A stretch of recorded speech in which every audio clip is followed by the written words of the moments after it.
మోకాళ్లలో గుజ్జును పెంచి నొప్పిని తగ్గించి సర్జరీని దూరం చేసే ఫ్రీడమ్ వాక్.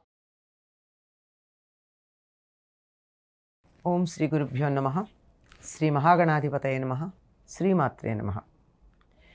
కర్కటే పూర్వఫల్గుణ్యాం తులసీకాననోద్భవాం పాండ్యే విశ్వంభరాం గోదాం వందే శ్రీరంగనాయకీం.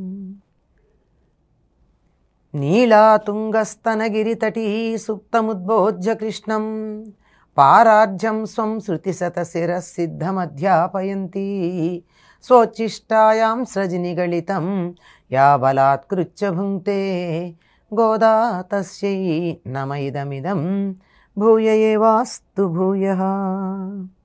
శ్రీ భూనీలా సమేత గోదారంగనాథ స్వామినే నమః. మధుర భక్తి మార్గంలో జీవులు తరించవచ్చు అని నిరూపించటానికి పన్నిద్దరాళ్వారులలో ఒక ఆళ్వారు అయిన గోదాదేవి భూదేవి అంశతో భూమి మీద అయోనిజగా అవతరించటం జరిగింది. దరిదాపుల్లో 1200 సంవత్సరాల క్రితం మధురా పట్టణానికి సమీపంలో ఉన్న శ్రీవిల్లిపుత్తూరులో విష్ణుచిత్తుడు అనేటటువంటి ఒక భక్తుడు ఉండేవాడు. ఈయన్ని పెరియాళ్వార్ అంటారు. అంటే 12 మంది ఆళ్వారులలో ఈయన పెద్దవాడు. ఈయన పేరు భట్టనాథుడు. ఎల్లప్పుడూ విష్ణువుని తన చిత్తమునందు నిలుపుకుని తానే విష్ణువు యొక్క అభిప్రాయాన్ని మాత్రమే అమలు జరుపుతానని, తానే విష్ణువు యొక్క చిత్తము, విష్ణువు చిత్తమే తాను అన్నట్టుగా ప్రవర్తించేవాడు గనక ఈయనకి విష్ణుచిత్తుడు అనేటటువంటి పేరు లోకంలో వ్యాప్తి చెందింది. ఆయన విల్లిపుత్తూరులో ఉన్నటువంటి వటపత్రశాయిని కొలుస్తూ, ఆ వటపత్రశాయి పసిపిల్లవాడు గనక అతడే తన సంతానంగా భావించుకుంటూ తనకి సంతానం లేదనేటటువంటి బాధ కూడా లేకుండా భగవత్ కైంకర్యంలో జీవితాన్ని చక్కగా కొనసాగిస్తూ ఉండేవాడు. తనకి కోరికలు లేవని, అహంకారం లేదని, మమకారం కూడా లేదని విన్నవించుకున్నాడు. ఆ మమకారం ఉన్నదో లేదో తెలియాలి అని చెప్పి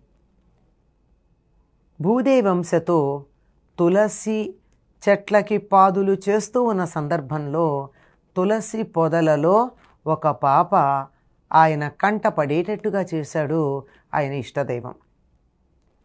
రోజు పూలు కోసి మాలలు కట్టి స్వామికి అర్పణ చేయడమే తన జీవిత ధ్యేయంగా ఉన్నటువంటి విష్ణుచిత్తుడు ఆ పూలు కూడా తాను పెంచినటువంటి చెట్ల నుంచే రావాలి అని వాటికి పాదులు తవ్వి నీళ్లు పెట్టి ఆ పూశాక కూస్తూ ఉండేవాడు. ఎప్పుడైతే తులసి పొదల్లో ఒక పాప లభించిందో అది కూడా ఒక పుష్పం అనుకున్నాడు. ఒక పుష్పమాలికగా భావించి, భగవత్ ప్రసాదంగా భావించి ఆయనకి అంకితం అనుకున్నాడు. తండ్రితో పాటుగా ఆ అమ్మాయి పెరుగుతూ వచ్చింది. భూదేవి తనకు ఇచ్చింది గనక గోదా అని పేరు పెట్టుకున్నాడు. గో అంటే భూమి అనే అర్థం కూడా ఉంది. గోదా అంటే భూమి చేత ఇవ్వబడింది అనే అర్థంలో. తమిళంలో కోదై అంటే పూలమాల అని అర్థం. మనం గోదా అనేదాన్ని తెలుగులో గోదా అంటే తమిళంలో కోదై అంటారు.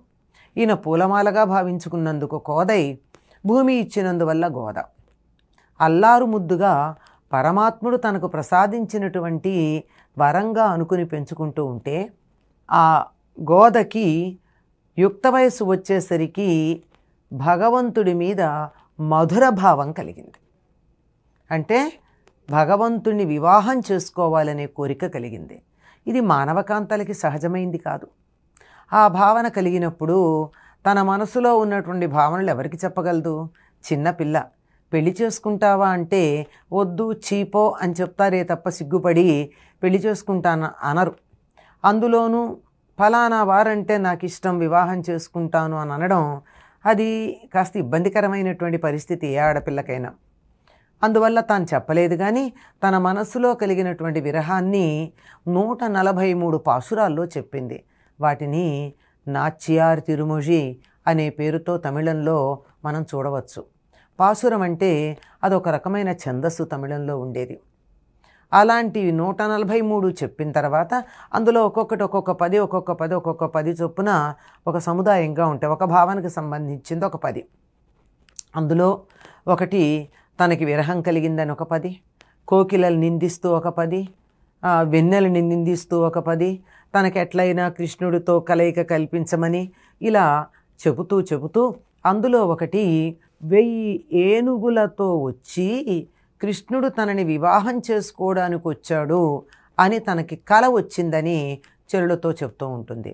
వీటినే తమిళ సంప్రదాయంలో వివాహం చేసుకునేటటువంటి వారు పెళ్లిలో ఆ పాసురాలనే పాడుతూ కొబ్బరి కాయల్ని ఇట్నుంచి అటు అట్నుంచి ఇటు వేస్తూ ఉంటారు. అలా చెప్పిన తర్వాత చిట్ట దాంట్లో ఈ కృష్ణుడు ఎక్కడ దొరుకుతాడే, అతడి మీద నాకు చాలా మరులుగొని ఉన్నాను నేను అని అంటే వీడి చెల్లులు అంటారు, ఎక్కడుంటాడు ఆ కృష్ణుడు మనకు దొరుకుతాడా, గోపికల చేతిలో చిక్కుకుపోయాడు అంటారు.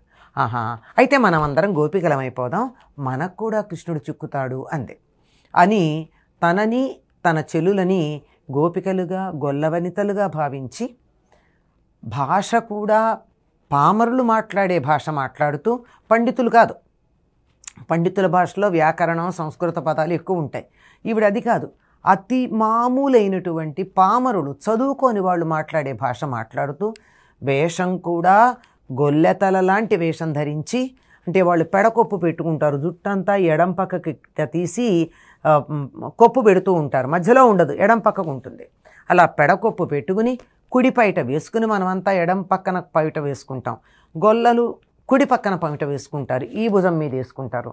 ఆ రకంగా కుడి పైట వేసుకుంటూ ఆ భాషలో మేమంతా మా పాండిత్యాన్నంతా వదిలేసాం, మాకున్నటువంటి ఇలా అర్చకులు దేవాలయంలో ఉండే ఇవన్నీ పక్కకు పెట్టేశాం మేము. ఆనాడు గొల్లపల్లెలో గొల్లకాంతలు ఏ రకంగా అయితే ఏ రకమైనటువంటి పాండిత్యం లేకుండా అమాయకంగా కృష్ణుడు మాకు కావాలి అని పిచ్చి ప్రేమతో కోరుకున్నారో అటువంటి ప్రేమతోనే కోరుకుందాం, మనం అందరం ఉద్ధరించబడతామని చెప్పి అనుకుంది. ఆ క్షణము నుండి నా మనస్సరసి చూడా, నాది కాదు భావంబు నాది కాదు, నా ఇల్లు పల్లె పట్టు నావి కావని తోచే నవ్వుకొంటి అంటుంది. తను కాదు, అసలు నా మనస్సే నాది కాదు, అసలు ఇల్లు పల్లె ఇదంతా అది కాదు, నా తండ్రి నందుడుగాను తల్లి యశోదగాను కనపడుతున్నారు, మన గ్రామం అంతా కూడా నందవ్రజంలాగా కనపడుతోంది, మనమంతా కృష్ణ విరహంతో వేగిపోతూ అతన్ని కలుసుకునేటందుకు ప్రయత్నం చేస్తున్నటువంటి వారంగా నా మనస్సుకు తోస్తోంది. నేను ఒక గొల్లపడుచుని, మీరంతా కూడా గొల్లపడుచులు, రెండర్రా మనమంతా శ్రీవ్రతం చేద్దామని చెప్పి చెల్లులందరినీ పిలుస్తూ ఉంటుంది. ఇవే మనకు కనపడేటటువంటి తిరుప్పావై పేరుతో కనపడే 30 పాసురాలు. ఇవన్నీ చేయడానికన్నా ముందు సంప్రదాయాన్ని ఎక్కడా పక్కకు పెట్టకుండా తండ్రి గారిని అడుగుతుంది, ఎవరైనా ఒక మానవకాంత దైవాన్ని వివాహం చేసుకున్నది చరిత్రలో ఇంతకు ముందుందా అని. పాపం ఆ వెర్రి బ్రాహ్మడు చెప్పాడు, చాలా కష్టమది, కానీ ఒకప్పుడు గోపికలు కృష్ణుడు తమకి అధినాథుడుగా కావాలి అంటే శారీరకమైనటువంటి భర్త కాదు, కోరుకున్నటువంటి వాళ్ళందరూ పెద్దవాళ్ళు, కోరుకున్నవాడు మాత్రం చిన్నవాడు, 7 ఏళ్ల వయస్సువాడు, అధినాథుడుగా ప్రాణేశ్వరుడుగా కావాలని కోరుకుని కాత్యాయని వ్రతం చేశారు అని చెప్తాడు. మరి కాత్యాయని వ్రతం ఎట్లా చేయాలి అని అడిగింది. ఆ వ్రతం చేసే విధానం ఇవన్నీ కూడా కృష్ణుడే వారికి తెలియచెప్పాడు అని తనకి తెలిసిన కొన్ని విషయాలు చెప్పాడు.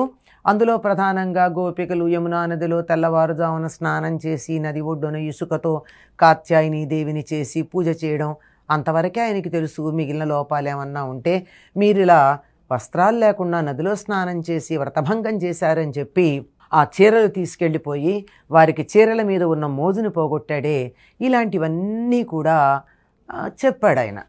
కానీ వ్రతం పూర్తిగా ఎలా చేయాలో తెలియదు. చెప్పిన వరకు గ్రహించి ఆవిడ మర్నాటి నుండి వ్రతం చేయాలని నిశ్చయించుకుంది. ఆ మర్నాడు మార్గశిర పూర్ణిమ, ధనుర్మాసం ప్రవేశించినటువంటి రోజు.